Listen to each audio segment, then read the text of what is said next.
शहरयार, तुम यहाँ? अर्श, तुम यहाँ कैसे?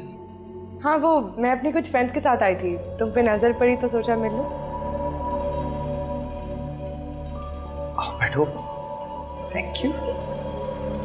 क्या हुआ, इतने घबराए हुए क्यों? नहीं, अब वो एक्चुअली गर्मी। एसी तुम्हारे सर पे लगा हुआ है और तुम्हें गर्मी लग रही है। किसी का इंतजार कर रहे थे? इंतजार?